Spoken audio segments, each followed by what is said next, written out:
equally merciful, Chalantam, distributing, Sarvatra, everywhere, Bhutanam, of the living beings, Yatmita, by intercourse, Kali, dissension. Translation. My Lord, I consider your Lordship to be eternal time, the supreme controller, without beginning and end, the all-pervasive one. In distributing your mercy, you are equal to everyone. The dissensions between living beings are due to social intercourse. In the Bhagavad Gita, Krishna said exactly the same thing. And this is explained by Kunti, devotee. The same thing is spoken by the Lord himself. Samaham sarvabhutesu name deshastina priya. Jeetu bhajantiman bhritya teshu te muni. God cannot be partial. That is not correct. Everyone is God's son. So how God can be partial to one son and better than the other son? That is not possible. That is our mistake. We light, we trust in God, but we make discrimination.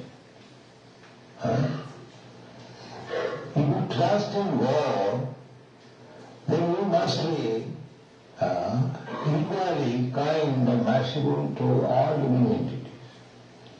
That is God consciousness. So, Krishna says that I have no enemies, neither I am not friends. Nami deshastina priya. Desha means enemy. We are envious of our enemy and we are friendly to our friends. So, Krishna is absolute. Even he appears to be inimical to some demon, actually he is friend. When a demon is killed, that means his demonic activities are killed. He becomes a saint immediately.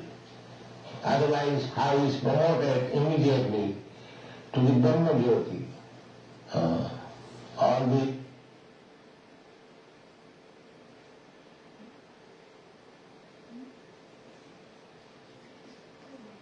skip damage area. Paramatma and Bhagavan. And the ultimate issue is Bhagavan. So, Jivathanam Vividyanti, now he is equal to everyone. It is up to the devotees or persons who are trying to understand the Supreme Absolute Truth according to their capacity of understanding. The Absolute Truth, God is revealed either as impersonal Brahma or localized Paramatma or Bhagavan. It is up to me. The same example, as I repeated many times, is like we see sometimes the hills from our room. Here there are many hills in our family. But they are not distinct. When you are seeing the hills from a distant place, it looks like something cloudy. But if you go still farther towards the hill, you will distinctly find that there is something hill. And if you come to the hill, then you find so many persons are working there, so many houses are there, there are streets, motor cars, everything, all varieties. So similarly, when one wants to know the absolute truth by his tiny brain, I shall make research to find out the absolute truth, then you have big idea impersonally. And if you become a meditator, then we find that God is situated within your heart. Dhyana-avastita tadvatena manasa pasyanti yam. The yogis, the real yogis, they, by meditation, they see Vishnu Murti within the heart. And those are devotees, they meet the Supreme Person face to face. It's like we are meeting face to face. Talk face to face. And serve directly. The Supreme Personality of Godhead orders that he will supply me this, and he supplies. That is the difference. So, Samoham Sarvabhuteshu, he is equal to everyone. Now it is up to you to understand him according to your capacity. So Kunti also says the same thing in this verse. Samam charantam sarvatra. Samam charanta. Charanta means moving. He's moving everywhere. Outside, inside. Simply we have to make our eyes clear to see. That is devotional service. To make our senses purified, to perceive the presence of God. God is present everywhere. Antar Bahi. Antar means within, and Bahi means without. Those who are less intelligent, they simply try to find out God within. And those who are advanced in intelligence, they can see within and without. That is the difference. Meditation is meant for the less intelligent class of men. Meditation means you have to control the senses. Yoga practice means yoga indriya sangha. Our senses are very restless. By yoga practice, by I will say, practicing different asana, so mind is controlled, the senses are controlled. Then we can concentrate upon the form of Vishnu within our heart. That is yoga system. Or those who are too much in bodily concept of life, for them the yoga system is recommended. Practicing the bodily exercise and find out the Supreme Lord within the heart. But bhaktas, those are devotees who are still more advanced, they don't require to control their senses separately, because to be engaged in devotional service means controlling the senses. Supposing you are engaged in worshipping the deity, in cleansing the room, in decorating the deity, in making food stuff for deity, everything nicely, so your senses are already engaged. So where is the chance of your senses being diverted? The senses are already controlled. Because my senses Rishikesha Sevanam Bhakti Richate. Bhakti means simply to engage the senses in the service of this master of the senses. Rishikesh means master of the senses. And Rishik means senses. Now our senses are engaged for sense gratification. Sarvapadhi, Rupadhi. So I am this body, so I must satisfy my senses. This is the contaminated stage of life. But when one comes to the understanding that I am not this body, I am spirit, soul, part and parcel of God. So my senses, spiritual senses, should be engaged in the service of the Supreme Spiritual Being.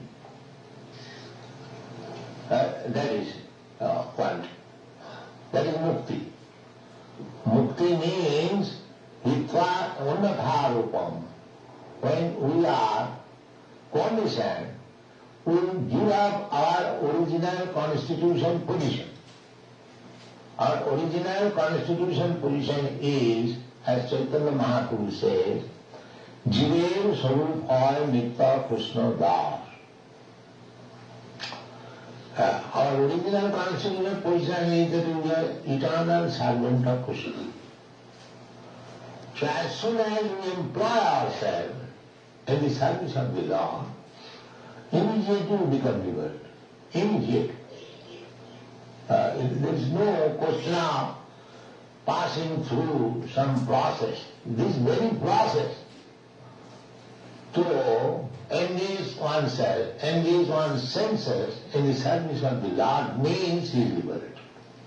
So this liberation is open for everyone. Samam Charanta. Krishna does not say that you come to me, you become liberated. No, he is open for everyone. He says, Sarvadharman Parityajamamekam Saranam. He speaks to everyone, not that he is speaking to Arjuna only. He is speaking to everyone. Bhagavad Gita is spoken not only for Arjuna. Arjuna is just like the target. But it is spoken for everyone, for all human beings. So one has to take advantage. Samam charantam. He is not partial. That you become just like the sunshine. The sunshine is not partial. That here is a poor man, here is a low-class man, here is a hawk. I shall not distribute my shining there. No. Sun is equal. One has to take advantage of it. The sunshine is there open. But if you close your door, if you want to keep yourself in airtight darkness, that is your business. Similarly, Krishna is everywhere. Krishna is for everyone. Krishna is ready to accept you as soon as you surrender. Samam Sanatan. There is no restriction. Krishna says, Man hipatagapa sitya jivishu papajuna. They make distinction that this is lower class, this is higher class. So Krishna says every lower class, so-called lower class. It doesn't matter.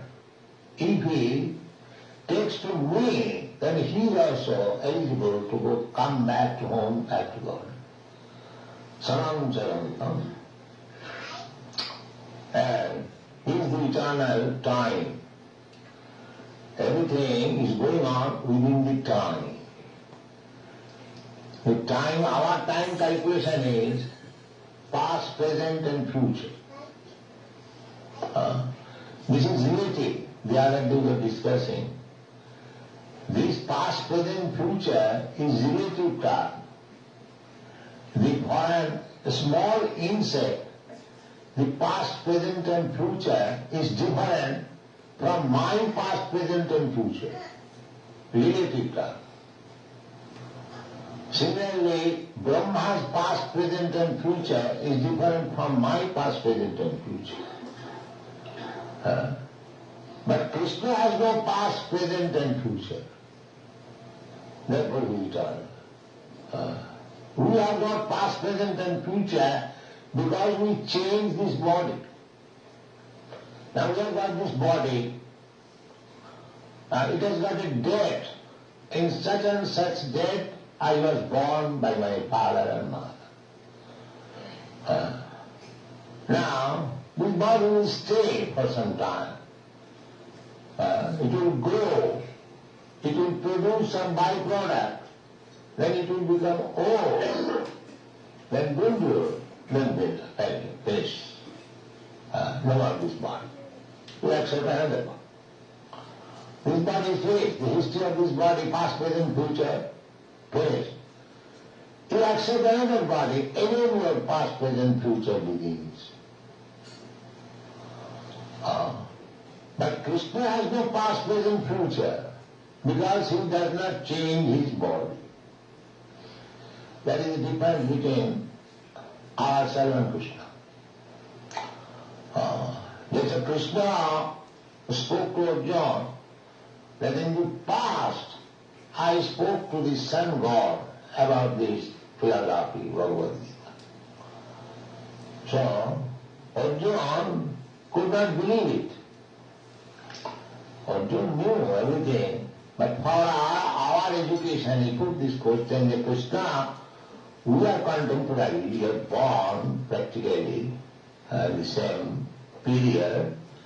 How can I believe that you spoke this philosophy to the sun god? And reply was that, my dear Arjuna, you are also present there, but you have forgotten. I am not forgotten. What is the difference? Past, present, future for persons who forget. But who does not forget, who remains eternally, there is no past, present, future. Therefore, Kunti is saying Krishna as eternal. Mannetam kalam. And because he is eternal, Ishanam, he is full controller. Kunti says, Manne, I think, by the behavior of Krishna, she could understand that Krishna is eternal. Krishna is the supreme controller. Anadi Nidhanam. Anadi Nidhanam. There is no beginning, there is no end. Therefore, Vibhum. Vibhum means the supreme, the greatest. Vibhum. We are Anu. We are the smallest. And Krishna is the biggest. Krishna is also, because we are part and parcel of Krishna, therefore Krishna is both the smallest and the biggest. We are simply smallest. Krishna is both. Krishna, Vibhu, greatest means all-inclusive. In the great, if you have got a big bag, you can hold so many things. In small bag, you cannot do that. So Krishna is Vibhu. He includes the time, past, present, future. He includes everything. And he is everywhere. That is Vibhu. Vibhu, all pervading. Krishna is everywhere. Andantarastham paramanuchayantarastham in the Brahma Samhita it is said. That Krishna, because without Krishna, the matter cannot develop. The scientists, the atheist scientists, they say that life comes out of matter. That is nonsense. No. Matter is one energy of Krishna and spirit is another energy. The spirit is superior energy and the matter is inferior energy. The matter develops when there is superior energy. Just like this country, America, the same America was 200 years ago, 300 years ago, the land. But it was not developed. But because some superior living entities from Europe came here, now America is so much developed. Therefore, the cause of development is the superior energy. The inferior energy, there are so many vacant land lying still, just like in Africa, Austria. They are called undeveloped. Why undeveloped? Because the superior energy, living entity has not touched it.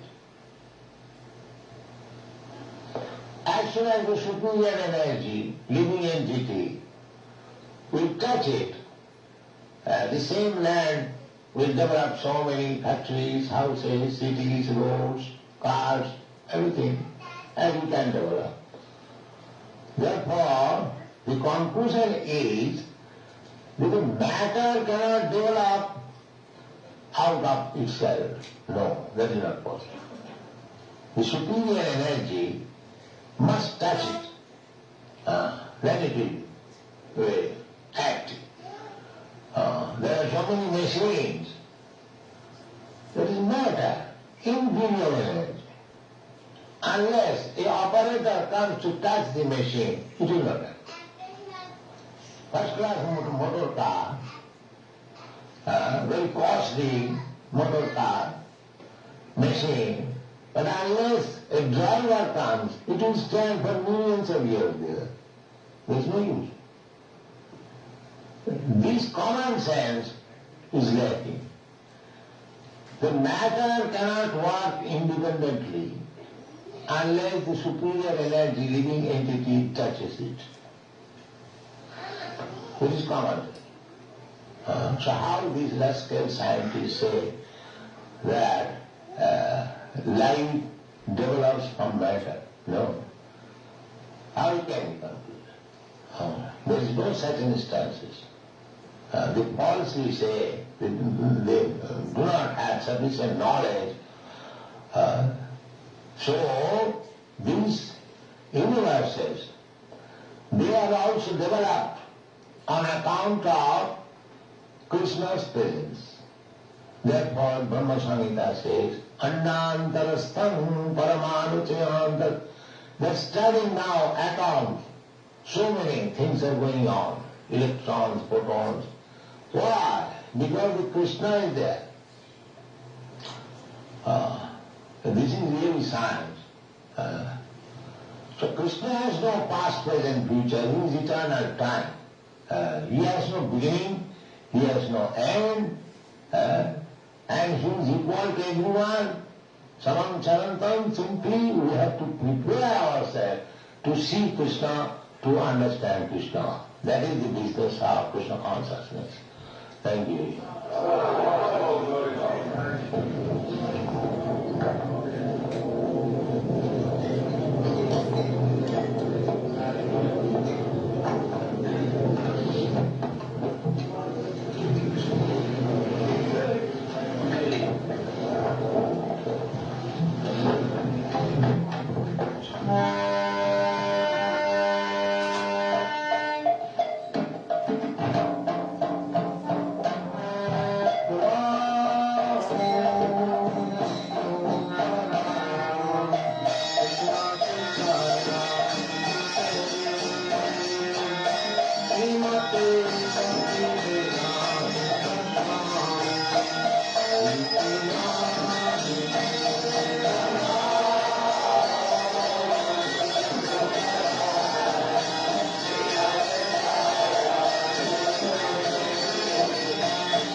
Hare Krishna.